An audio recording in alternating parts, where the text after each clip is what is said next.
I ran into the Y10K bug in Microsoft Excel the other day. Explain that.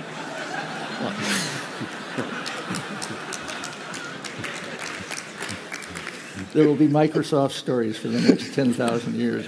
No, it just doesn't handle 5-digit year numbers, it turns out.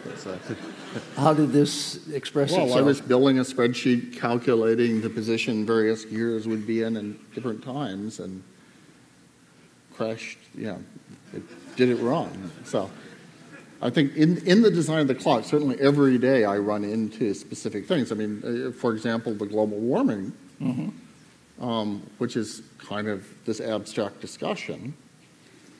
If you're designing the synchronization system for the clock, where the sun shines down the hole and lights up, you actually have to be able to calculate the altitude of the sun, which means knowing what day it is a certain amount of time from now, which means knowing how fast the Earth is spinning. And if the Earth warms and the polar ice caps melt, it actually makes a significant difference in how fast the Earth is turning. Yeah. And so you have to build actually a correction system into the clock because of global warming that actually takes into account the possibility of maybe the ice caps will melt and maybe they won't. So that was the question that's from the question. Ben Morrow. What kind of climate change will the clock withstand? And so the answer is it will withstand melting the polar ice caps. It's very high. It's 6,000 feet up. Yep. It will. The one in Texas is 6,000 feet? Yeah. Great. Okay, no problem.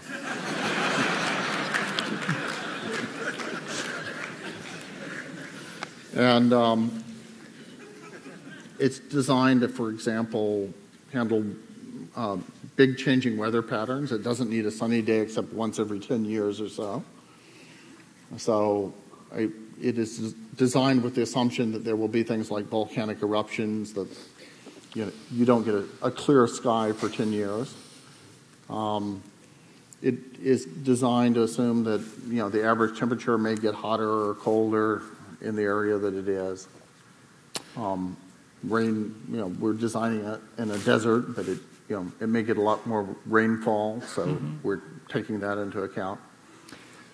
So this is pretty pedagogic. It's rather wonderful in a way. The clock, by dealing with these problems, then invites the people who think about the clock now or visit the clock in a while to engage basically the design process that you had to go through of thinking what kind of stuff happens over the long term, and then how do you invent we are literally right now talking to the climatology community, asking for weather predictions under climate change scenarios for the spot where we're building the clock. What are you getting? We're getting people who have speculations, or things that could happen. Nobody's willing to say this will happen.